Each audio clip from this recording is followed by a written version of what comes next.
ही नहीं, ऐसे गैंगस्टरों का राज चल रहा है, ऐसे नशे और लिकर बिक रहा है। और हमारा मुख्यमंत्री गुजरात में जाके कह रहा है कि सिद्धू मूसेवाला के जो कातिल एक गैंगस्टर गोल्डी बराड़ है उनको डिटेन कर दिया है। इतना रिस्पॉन्सिबल पोजीशन पे बैठे मुख्यमंत्री जब ऐसी स्टेटमेंट वोटों की राजनीति के लिए देता है और गोल्डी बराड़ बाहर बैठा कहता है कि मैं तो डिटेन्ड ही नहीं हूँ, तो आप खुद समझिए कि पंजाब को चला कौन रहा है। मैंने जहां तक सबसे पहले मांग कईयों ने रखी और मैंने भी सबसे एक मांग है कि आपने 7,000 किसानों की शहादत के बाद किसानी बिल वापस लिए, लेकिन आंदोलन अभी भी चल रहा है क्योंकि जो आपने एमएसपी उनको प्रॉमिस करी थी वो आज तक वो कमेटी बनी नहीं है। क्यों आप इधर उधर इसको अवॉइड करने के बजाय किसानों की सहमति वाली कमेटी बनाएं और ये एमएसपी का आप कुछ करें, क्योंकि ये किसानी आंदोलन देश के लिए अच्छा नहीं है। दूसरे बहुत ज़रूरी इंपॉर्टेंट इशू जो मैंने उठाया कि जो कल सुप्रीम कोर्ट की टिप्पणी पंजाब सरकार के ऊपर आई है कि ड्रग्स और लिकर के साथ ये स्टेट बर्बाद हो रहा है और ये देश बर्बाद हो रहा है, और ये बिल्कुल सही बात है। जहां कांग्रेस सरकार के कैप्टन अमरिंदर सिंह ने कहा था गुटखा साहब के शपथ लेके उनकी कसम खाके कि मैं 4 हफ्तों में नशा खत्म कर दूंगा और नशा इतना बढ़ाया, वहां आम आदमी की केजरीवाल ने आके बोला था कट्टर ईमानदार सरकार 10 दिनों में खत्म कर देगा। और आप वीडियोस देखिए कि सड़कों के कैसे नौजवान लोग नशे की धुत हालत में घूम रहे हैं कि आज सुप्रीम कोर्ट को ये टिप्पणी करी पड़ी है। तो मैंने सरकार को कहा कि आपने नोटबंदी करी पर आज की डेट में जरूरत है नशाबंदी की। और मुझे हैरानी तब हुई जब मैंने तो अपने आसपास के राज्यों में बढ़ते हुए नशे की बात करी, लेकिन मेरे महाराष्ट्र के, साउथ के, केरला के सारे पार्टी लीडर्स कहे कि उनकी स्टेटों में भी यही हाल है। तो ये नार्को टेररिज्म जो चल रही है हिंदुस्तान के खिलाफ, ये बहुत गंभीर मुद्दा है। और पंजाब की जो सरकार है उसको पंजाब की तो परवाह ही नहीं। ऐसे गैंगस्टरों का राज चल रहा है, ऐसे नशे और लिकर बिक रहा है। और हमारा मुख्यमंत्री गुजरात में जाके कह रहा है कि सिद्धू मूसेवाला के जो कातिल एक गैंगस्टर गोल्डी बराड़ है उनको डिटेन कर दिया है।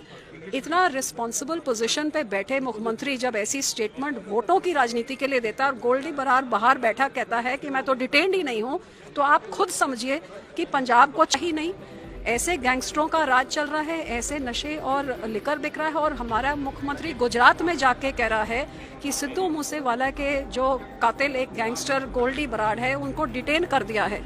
इतना रिस्पॉन्सिबल पोजीशन पे बैठे मुख्यमंत्री जब ऐसी स्टेटमेंट वोटों की राजनीति के लिए देता है और गोल्डी बराड़ बाहर बैठा कहता है कि मैं तो डिटेन्ड ही नहीं हूँ, तो आप खुद समझिए कि पंजाब को चला कौन रहा है। मैंने जहां तक सबसे पहले मांग कईयों ने रखी और मैंने भी सबसे एक मांग है कि आपने 7,000 किसानों की शहादत के बाद किसानी बिल वापस लिए, लेकिन आंदोलन अभी भी चल रहा है क्योंकि जो आपने एमएसपी उनको प्रॉमिस करी थी वो आज तक वो कमेटी बनी नहीं है।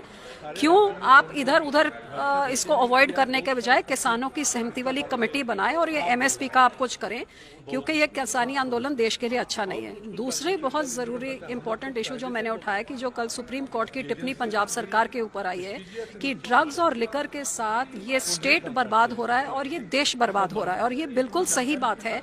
जहां कांग्रेस सरकार के कैप्टन अमरिंदर सिंह ने कहा था गुटखा साहब के शपथ लेके उनकी कसम खाके कि मैं 4 हफ्तों में नशा खत्म कर दूंगा और नशा इतना बढ़ाया, वहां आम आदमी की केजरीवाल ने आके बोला था कट्टर ईमानदार सरकार 10 दिनों में खत्म कर देगा। और आप वीडियोस देखिए कि सड़कों के कैसे नौजवान लोग नशे की धुत हालत में घूम रहे हैं कि आज सुप्रीम कोर्ट को ये टिप्पणी करी पड़ी है। तो मैंने सरकार को कहा कि आपने नोटबंदी करी पर आज की डेट में जरूरत है नशाबंदी की।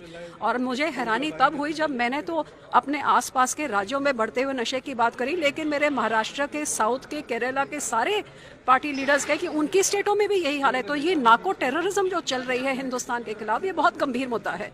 और पंजाब की जो सरकार है उसको पंजाब की तो परवाह ही नहीं। ऐसे गैंगस्टरों का राज चल रहा है, ऐसे नशे और लिकर बिक रहा है। और हमारा मुख्यमंत्री गुजरात में जाके कह रहा है कि सिद्धू मूसेवाला के जो कातिल एक गैंगस्टर गोल्डी बराड़ है उनको डिटेन कर दिया है। इतना रिस्पॉन्सिबल पोजीशन पे बैठे मुख्यमंत्री जब ऐसी स्टेटमेंट वोटों की राजनीति के लिए देता है और गोल्डी बराड़ बाहर बैठा कहता है कि मैं तो डिटेन्ड ही नहीं हूँ, तो आप खुद समझिए कि पंजाब को